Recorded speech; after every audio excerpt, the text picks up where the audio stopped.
classmates. So Go ahead, go ahead. I was just trying to impress my older classmates.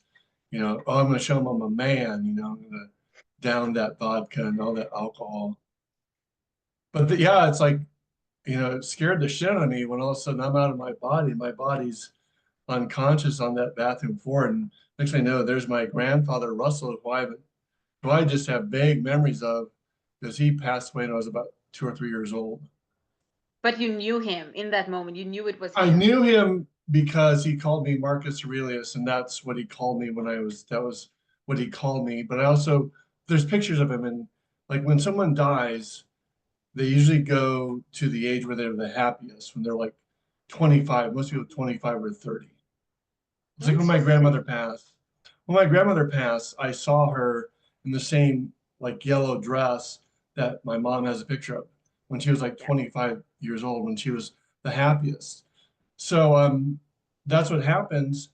But I'm telling you, if my grandfather Russell went to heaven, everyone's gonna go to heaven. That dude was hell on wheels. Oh my God. Wow. Woo! Okay, that's comforting. That's good to know. Right. Oh, he was a boozer and oh man, that guy. Wow. Yeah. So what were you thinking when you were laying there looking at your body? Did you realize right away that you had died? What was going through your mind? I thought I fucked up. Boy, I I dropped the ball. That wasn't all right, And then, but I mean, so you have to understand it's like multi-dimensional and there's simultaneous realities going on all at once. So at the same time, Russell is talking to me, and he basically tells me, Mark, you're going home, you know. And that's when the light, and then there was the Elohim are the angels that sing to heaven, the praise images sing to God. They talk about that in the Bible. And then you have the angels talking to me, and it's all going on at the same time. And then they introduce me to the being that's 30 feet tall. And they're talking about sacred geometry, sounding through sound, the Melchizedek priesthood. And then all of a sudden, like in just a moment, Mark and Russell go, and this 30-foot being forms an icosahedron, geometric solid, and comes into my heart space, and I'm awakened. But I'm out of it. I'm like still in like a comatose. I mean, my skin is black, green, and purple. Yeah, Wow. yeah. But I Wow. mean, the amount of energy it took to awaken a dead body is phenomenal. It was like Wow. a lightning bolt, that came through that beam that brought me back to life. So So that was when the being came through you, that is what actually brought you back to life. yeah, that's correct. Yeah. But then obviously when you woke, you were awakened. You knew everything you needed to know. You didn't have to wait for your memories to come back or request them to come back. No, it took about 4 or 5 days. I just kept hearing this voice, you're going to be okay. You're going to be okay. You're going to be okay. But I was Mm. like, the other thing is, because, and I tell this all the time, is that my mom looked like she was like this big. Everyone looked really small. It was like, I didn't know where I was at. And about the fourth day, all of a sudden, the memories of Mark being in high school, sophomore at Iowa City West, everything came back to me. And then I embodied Mark. I mean, Mm. I, I know Drunvalo Melchizedek personally. We used to live in Sedona together, but his story and my story are almost identical, almost Mm. verbatim, everything. Although he says it was 3 days. It took him 3 days to really tap into who his name was. His real name was Donnie, Donald Donnie. He went by Donnie. So, Wow. Wow, but I that's so mean, interesting. I just he tells a story about like having to get here, like pushing blocks, going through the sun, pushing these big blocks, going through this portal, and separating. It's like those are my memories. Now, I don't think I put that in the chapter, but Mm. I have those same memories. So right? do you remember like what the dimensions were that you were in? And like you were talking about the sacred geometry and you were talking about the music. Tell me more about those things. That's so Well, it's fascinating for me. well, it's just, you know, so everything in life is based on geometry. Everything. You know, the height of the pyramid divided by its base is the phi ratio. Um, this bone is 1.6 times longer than this one, Mm, 1.6. You know, it's the phi ratio throughout the entire body.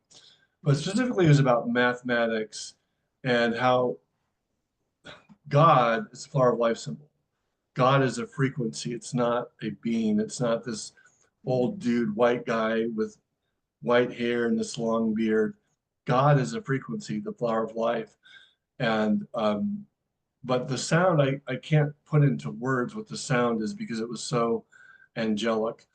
And mm, about two, I would say three times after my near-death experience, I've been taken back to that space as just a reminder of what that's like, you know, mm. in my dreams.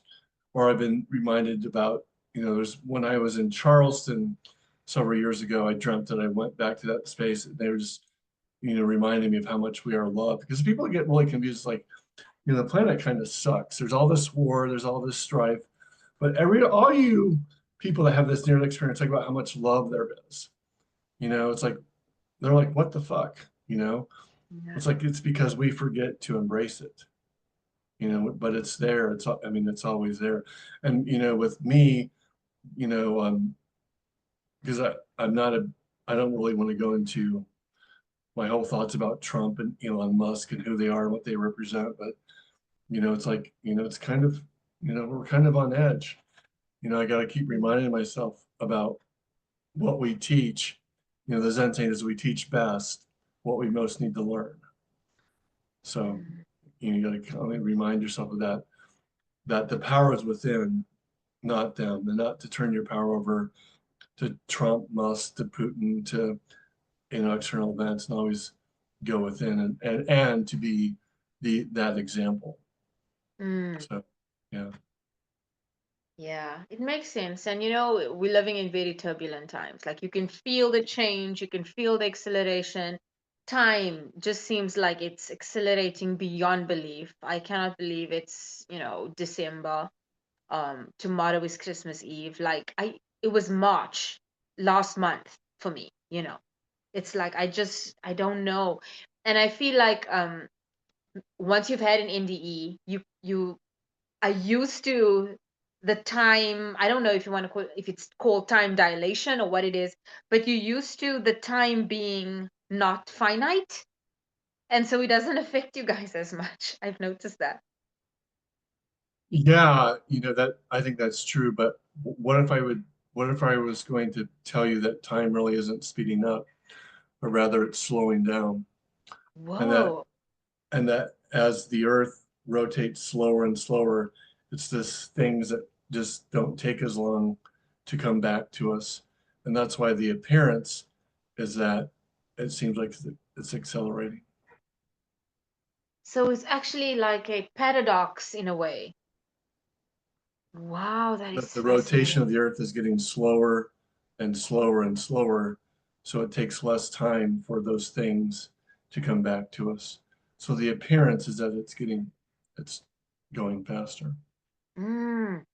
But I kind of want to go back to your question. So in a sense, this 30-foot being came from a place beyond time and space.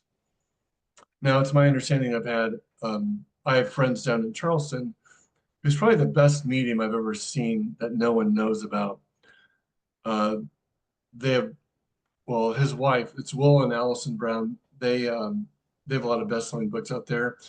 And they're really into ETs and star seeds and where we all come from. And so you know, they've been telling me for a while, and I've known this for 2 years now. It's happened on February 27th of 2022, where I had this like Kundalini energetic experience at the grocery store next door. I am literally at most times in my life, I tap into the 11th dimensional reality. And so but you still have to be human. You still I have teenage kids to deal with, and there's times when I feel really, I do feel that presence, the living presence. I call it the living presence, and I really feel that. It's like, like as a fine dining server for 30 years, everyone's running around with their chicken like chicken with their head cut off, and I'm just even keel. I Mm, mean, I just really try not to let things. Doesn't mean that they don't. Every now and then you get someone that's you just want to, you know. I try to be fairly even keel. So, um, but again, I'm not special. I'm a latchkey kid from Iowa. I go through the same trials and tribulations, and the same challenges that all of us, human do. And I, I always say I'm a latchkey kid from Iowa. So. yeah. What doesn't do you any good? What doesn't do you any good? I mean, because I lived in Sedona for 15 years, and all these people who go, well, I'm from Xander or Zastar or whatever. It's like, no, you're Fred. You were born in Indiana. You really have to embrace your humanity. Yeah. Otherwise, you wouldn't be here now. Yeah, I've seen that too. And I sometimes get annoyed, within the spiritual community of people trying to be something they're not. And I mean, I love reading about it and understanding it and going deep into, star seeds and star beings and all of that. I mean, I've written the beings book just a few months ago. Right. But I know that I'm human and I was born as me and this is me experiencing these things. I don't have to change my identity to absorb the knowledge and the teachings and the learnings and have the experience and have the growth. I don't need to change my identity to do that. And I wonder sometimes, why is it necessary? What do you think? Why do they do that? Well, it's really it helps them feel superior, so that if I'm Xandar or whatever, then I don't have to deal with this human stuff. And it's really easy to put down the whole human condition rather than, but I can assure you Yeah. that, there are billions of souls lining up to incarnate the planet right now. Not, Yeah, I not, think not everyone, not everyone gets chosen to come here. I want to talk about that in a minute. But I think you are right because I think it's kind of like my humanness is small. I'm minimizing who I am as human or what it means to be human. And so I need to create this illusion or this fantasy and then step into that to do the things I need to do, which is not the case. Um, Right. Because you're turning your power over to some type of identity rather than, embracing yourself as, I mean, John told me this when I was 19, 20 years old, that the biggest key to enlightenment is how do you allow yourself to accept your life exactly the way that it is. Because what we get where we really, quote, fail is we constantly compare our lives to how it is, to how we think that it should be, or how we think that it's supposed to be. hmm. Yeah, or envy, looking at Or someone else envy and or being like, right, "Oh, I would like what they have. right. Why don't I have it? And I deserve it." And then the ego comes in and says, "Yes," and just So kind and of when you do that, you're always coming from a place of lack. yeah.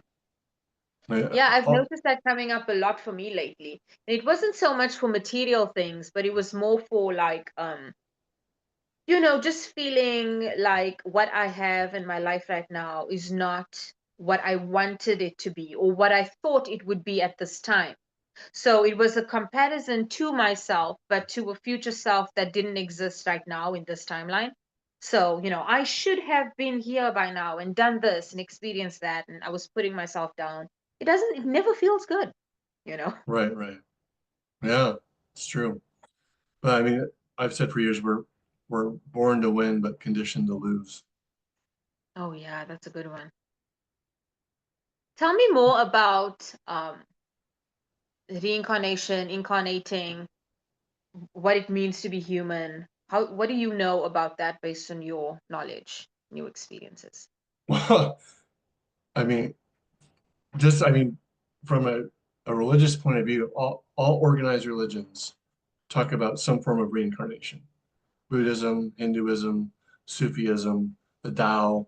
I'll talk about, and then Christianity comes along And we know that in 320 AD, Roman Emperor um, Justine canonized the Bible and removed about 20 books from the Bible, including the Book of Truth, the Book of Mary. There was a Book of Judas, believe it or not. There Yeah. was the 12 laws, the Book of Aquinas. So, and all those books that were banned from the Bible put the power of God in the individual. The books that he kept put the power of God in the church. And then in 553 AD, at the second Council of Constantinople, the Nicene Decreed, they declared reincarnation and karma heresy. So Yeah. we incarnate over and over again to evolve. We make, because we come here with all these agreements, all these plans, and we come here and we have this amnesia. We totally forget Mm-hmm. everything. But the reality is we have a soul family of about 20 to 30 people. I'll give you an example of that. So I'm from Iowa. I've not lived in Iowa since 1992. So we're talking 32 years now, going on 33 years next year. I mean, I was in Iowa in 2002 for a few months. I was in Iowa in 2018 for a few months, but outside of that, I've not lived there. But every time I come back, I always run into the same two or three people, always. And those people are part of your soul family. Your parents, your brothers, your siblings, your aunts, uncles tend to be a part of your soul family. And you've played out these roles in lifetimes after lifetimes. Like you've been the brother and sister, you've been the husband and wife, you've been the aunt, uncle, you've been the niece and nephew. You always find your way in a certain circle of group of people, over and over again for lifetimes until one of you figures out the power of love and that you don't have to experience these. I mean, the word evolve is the only word in the dictionary that has the word love in it, Yeah. and that's, but yeah, we make agreements, we make contracts. I mean, even the Bible, I wrote this in the chapter, Psalm 139:16 says, every deed, every moment of my life was recorded, ordained in your book before one of them had passed. We write you. It's what the Native Americans thought, the Lakota elders thought. Your life is the way that it is because it really can't be any other way. I don't know if that's true or not, but I tend to agree with that. You know, Mm. and so, but yeah, past lives. So, and I have a friend, Maria Shaw. She's an astrologer. Her book is called Soulmates or Cellmates. I think that's hysterical, because in a sense, you know, we're all soulmates because Yeah. we're all part of the divine. But there are just people that you have, and just because you're with the soulmate doesn't mean you're going to be happy because you Mm. probably tried to kill each other or betray each other in so many lifetimes. We get fascinated with our soul. We get so fascinated with our soulmates, we forget that we have an own soul, that we need to make peace with our own soul. We need to have love from our own soul in the first place. That Yeah. the soulmate's secondary, you know. Yeah. So I mean, I remember back in my early 20s, I got caught up with that. I took off for Florida and ended up going flat broke. My mom's called me. The sheriff's here. They want to know where you're at. I go, I didn't do anything wrong. It's like, what are you talking about? Well, you were just here last night, so I had to go. I had to go back to Iowa, and start over again. So I've had a few adventures like that. That's the thing is like, you know, like when you receive information, and I'm putting down guides and angels because they've been very helpful. But I've said, and I finally found the girl in Australia named Katie, which is light encodings, extremely powerful stuff. And then Jeffrey Wilson does Jeffrey Wilson healing. Man, he's really good. And they're the only two who have come out and said, it's more important to listen to your soul, your heart, than your guides and angels. Because this is my Mm. argument. They are very important. They love you, but you can never hold them accountable for what information they give you. And I've often Mm. wondered, would they change their perspective if they were in a physical, could they say those same things if they were in a physical body, not only dealing with the human condition of fear, rejection, but also the conscious grid of fear, control, and those frequencies that plague this planet so greatly. Does that Mm. make sense? Yeah. And it's not It about makes turning your, sense. I've never thought about it like that before, but it makes sense because, yes, I would love to, and I often do. I seek guidance before making big decisions, and I pray about certain things, and I wait for confirmations, and I look for signs, and then I know, okay, this is a good thing. Or, but I always do check in with my gut feeling as well. But now that you're saying that, I realize that maybe I don't trust my gut feeling as much as I do. Oh, here's a confirmation. Fine. Like if my gut feeling was a yes, I wouldn't just do it. I would first wait for confirmation or look for something and then do it. So that tells me that I don't trust myself, my soul. right. Well, and then examples that, like Lori, who was in for a while, she's into numbers like, 444, 888, people keep seeing these numbers and numbers and numbers, like 888 means wealth and prosperity. Well, people will see 888 for 2 or 3 years and they're broke. So do you know what I'm saying? So my Yeah. question is, you know, and my thought is that those numbers are really designed to help the individual raise their frequency because it gets them Yes. excited, it gets them to believe. And if that's not the case, then it's just total universal spiritual fuckery going on. And Yeah. it's like, it's like, and I'm doing a thing with Katie next month. I'm going to ask her that. I'm going to ask her, what she thinks about that. But I can send Yeah, you because do you understand what I'm saying though? Or yeah, like, I get it because really everything is just a permission slip if you think about it. Because seeing the numbers is nothing but a permission slip.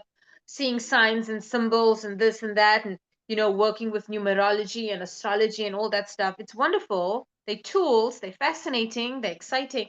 But it's all of it is just really, permission slips to do what you want to do or do what you feel right or what you feel called to do or what we would say is your passion or your purpose or whatever thing and um the big thing is you have to give permission to yourself. You have to say yes to yourself, no matter how many yeah times other people say no to you. And I find so many people, especially like quote new age light workers, starseeds, they're very hesitant to say yes to themselves. I've noticed that. Yeah, I agree with that. I do. And I think it's a lot of us are also working through that not worthy thing you know not worthy, not good enough. Who am I to do this or say that, or whatever. I didn't Right. work my way up, or I didn't earn this. I don't deserve this. Whatever. So yeah, I think there's a lot of belief systems that are weaved into all of that too, which is also what makes being human and being on Earth so challenging. You know. Right. Oh yeah. Yeah. Absolutely. Yeah. So you said that there are souls waiting, or I don't remember your wording exactly, but there are souls There's waiting to be billions of human. souls lined up wanting to be here. Yeah. So how does it Science is how what is the process for choosing or deciding? so the science has shown there's a 1 in 400 trillion chance of you having a human body. That is a wow. 1 in 400 trillion chance of you having a human body. And so I don't know if I can answer that question or not, but it's like it has to do with like your courage level. It has to do with your willingness to evolve. It has to do with your willingness to be who you are. It has your willingness. Can you endure suffering? Can you endure the shortcomings? And but yeah, I mean, not, there's people that are lined up, but not everyone gets the opportunity to be here. And that's why the thing is, going back to reincarnation, John explained to me this back when I was 20, but time is the infinity symbol. But not only time is that, but it's multi-layered. So Mm-hmm. let's say that you have like I could or anyone who's living right now, right? They're living right now, and then 20, 30 years from now, they make their transition. Mm-hmm. They die when they're 89 years old. Mm-hmm. Well, their team of guides and angels, and again, I'm not downplaying guides and angels. I think they're very important, but I think at the end of the day, you have to trust your heart, your soul. Mm-hmm. So so you die when you're 89 years old, and you work this plan out well, what did you get right? What did you get wrong? What this, that, or the other? Mhm. And time is infinite, right? It's the Mm. infinity symbol. And they can, and you can make an agreement. Oh, well, maybe the best opportunity for me to resolve these channels, these opportunities, these challenges, if I get incarnated back into 1516. Ooh, okay. So, or they say, well, the best opportunity for you to resolve that is that you'd go to the future to 20, whatever, 2021, 25. But he explained that to me, and I've always had that because if time is that infinity symbol and it's multidimensional, Mm. then yeah, I mean, and if this is a holographic universe and you are quote a hologram or a fractal light beam, then yeah, you could end, 15, 20, 30 years from now, then you make and you can see the whole timeline of events going on. You could be reinserted back in 15, 16 Mm. because they're all going on simultaneously. Yes, I always wondered because I knew that each and every, if we call it timeline, is happening now simultaneously. So that's past, that's present, that's future, that's timelines that are maybe running parallel based on different choices or decisions you would have made in this life or whatever. So all of these timelines are running and I'll die. So I'll die in this life. And I always wondered what would I choose the next, like, in the future? Or how would I make that decision? Who makes that decision? But it makes sense what you're saying that you will choose what is the next learning, the next cycle of lessons or whatever, the next theme of exploration would best be suited for this time, this timeline, this experience, this life. And so I would have that one. So that makes the most sense for me right now, I think. Yeah. Yeah, it's true. Wow. Okay. So do you drink now? Yeah, I do. I could. I was a bar manager at a place here, and the owner and the owner's son were they liked high-end bourbons. I'm talking expensive bourbons, and it's like Jeff Wilson talks about. A good bourbon is hard to resist, but I have cut way back because I've been told that if as I cut back, it'll help me expand more. Because Mm, but the other thing is I've told people is like, as you have a couple glasses of wine and your parasympathetic nervous system lets go and relaxes, you also get a download of information that I don't know would I've gotten that if I hadn't had those two glasses of wine. mm, And it's not about whether you drink, it's about do you abuse it? yes. Because it's part of the human experience, you know. Mm. So anyway, Yeah, yeah, I know. And I feel like, I'm obviously not gonna go and, smoke crack or anything. Like I don't want that experience, but I wouldn't be opposed to, taking psychedelics or, I'm not a drinker, I don't drink, but even, psychedelics or exploring with psilocybin or things like that are known to be awakening consciousness healing plants, but I'm very hesitant. I've never tried anything like that because I'm afraid that, again, I shouldn't be limiting beliefs here. right. But like, what if I don't go to the place you went to? And what if I have a bad experience, So I stay away from those things. But what do you think determines the type of experience you will have? What determines? Yeah, what Like do if you you, think determines it? Let's say, I also just poisoned myself with alcohol and we both did and we both died. What determines your experience being different than mine? Whether it be, a psychedelic or alcohol or anything. what determines is what you agreed to before you came here. Mm, You and also like if you communicate with your guides and angels, they're probably not going to show up as a block, a square. mm, Here, just follow me on this. They're not going to come to you as a square, right? They're going to probably come to you as a female angelic wings, because they know that you will understand that. They know that you will resonate to that, because if they come to you as a square, and the square starts talking to you, you're going to go, even though it's the same information, you're going to go, what the is that? What did I, And when it comes to everyone's individual near experiences, I don't know, 97, 98% of people have NDEs. At some point, they go into the light and they feel this love. And that's the common denominator in all NDEs. But the actual individual messages they receive depends on this, what's best for that soul to receive at that time. What is that soul trying to learn? What is that soul supposed to convey to the planet at this time? Mm. But and the other thing is that it's not everyone goes to heaven not because of what they believe, but everyone goes to heaven because that's where we came from. Yeah. And I get asked this a lot, because every now and then you'll get someone. I mean, there's a handful of people that say they went to this like frozen tundra. They died and they went to the frozen tundra. They came back, or some people say that they experienced this like fiery lake, like hell, right? Mm. Not very often, but every now and then people say, well, what about those? Well, first of all, why do you want to focus on the handful of people that have this strange experience when there's millions and millions of others that have had the same experience? But it's Mm. my belief personally that if you have someone that's I'm with, because when you leave your body, your beliefs are amplified. There's no Mm. resistance to what you believe.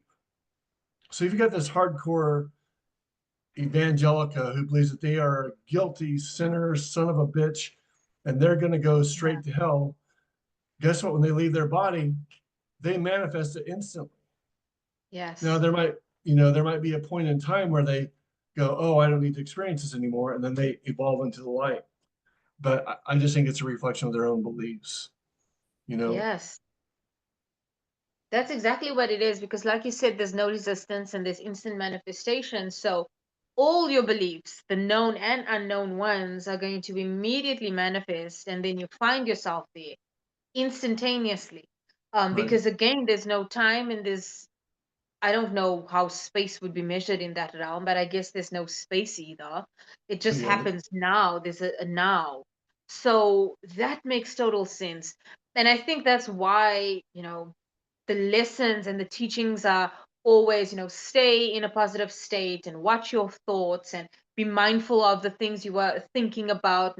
It's because literally, like you could die any moment and imagine you're holding on to a thought that is unpleasant or right. fearful. Now you die in that state, that will be manifested for you, and then it's reinforced, and then until you recognize, oh, I don't have to believe this. I can think of, a garden in heaven, and poof, I'm there. You Right, know. right, right. Right, yeah. Wow, that's so fascinating. So, do you think have you ever astral projected or anything like that after your NDE? Oh yeah. Yeah. So I mean, I find myself like going through wormholes, traveling through time and space, and you have you're going into the whatever dimensional realities, and you find yourself really rushing back to, and you come back into your body. So that's what Plato talked a lot about, that we tend to leave our bodies when we sleep at night. Mm. But I mean, there's people that do it consciously, like they'll go into meditation and they leave their body. I just don't think that's a very good thing to do, Why not? because if you're not careful, if you leave your body, there's other things that can come in. Mm. If Oh, I didn't think about that. But the question I was going to ask you is, so if you did astral project, um, what does time feel like in that state? Because it does it feel the same as when you were having your near death experience, or is there a difference in the feeling between astral projection and the NDE of there's no, being out of the body? there's really no difference, because it's all, you just experience it all now. There's no sense of, Mm, what gives you the sense of time is that when you come back into your body, you're reflecting on the events that just took place. You're reflecting. yes. So your mind gives you a concept of, oh, you went through this time and space, or you went, or that there was a sequence of events when in reality, when you're outside your body, it all is happening now. Mm. And then is the manifestation also instant when you are astral projecting? So if you think about a specific location, will you immediately be there? How does that work? No, because I'm not aware of where I'm going until I quote get there. When I like Oh, if I'm, I don't like when I leave my body and have this time travel experience, I'm not really aware of where I'm going until, oh, I'm back in seventh grade and this happened, or I'm somewhere in the future or whatever. I think if someone was a really profound meditator and they could develop that skill, they could, or people that do remote viewing, they have a yes. specific intention of going somewhere. Yeah. Yeah, yeah. Yeah, that's another fascinating topic, the remote viewing. Um, because from I think, and I may be wrong, I don't know enough about it to know, but I think that that is more uh not so much leaving the body as it is You're getting a projecting your sense of mind. what is there. Well, no, you're projecting your consciousness. You, Oh, you, you're projecting your consciousness to somewhere else. so Like, it I is mean, kind of like astral projecting. well, I mean, like I can sit here talk to you and I can project my mind to the restaurant I work at and I can scan the room right now because you're multidimensional. I mean, just I mean, it's just we're not trained to do it. You know, we don't think, oh, it's not a good thing to do while you're driving. But one of the a few years ago, I was still down in Charleston. It was around the time my ex-wife and kids moved here, and I'm driving up here to see my kids, and I'm driving on Interstate 26, and they literally, I have an out of body experience while I'm driving the car. Yeah. They took me to my mom's funeral. My mom is still alive. And I'm like, they took me to my mom's funeral. And I'm like, but you're also aware that you're in your car and you're at your mom's funeral that hasn't happened yet in this timeline. I'm like, what the fuck? And no, it's like, so I get back into my car, I get back in my body, and I'm driving. 15 minutes later, boom, same thing, back at my mom's funeral. So I had to pull over, turn my car off, and go, what is this about? Yeah. So they were saying they were just letting me know to be prepared for this because after I was going to see my kids, I was actually on my way to Iowa because she was having a medical procedure that she probably had about a 30 to 40% chance of not making it through. Oh no. So, but she did. I mean, she ended up making it through. But so that was quite an experience. I don't advise having an out of body experience while you're while you're driving. So Yeah. I mean, but that was you didn't look for that. That wasn't spontaneous for you, you know? right, And I right, right, mean, yeah, the intentions were good, but the timing just sucked, you know? right. Well, they say that. Well, this is what happens. Is the reason why is because when you're driving, you go into a hypnotic state. So it's easier Yeah, for those experiences to happen because there's no yeah. resistance. There's no resistance to those things. When you're Yeah, driving. yeah. You know, sometimes I'm really grateful for resistance because if we had instant manifestation here on Earth, I Right. would be in a lot of trouble. You know, I don't want to instantly manifest anything.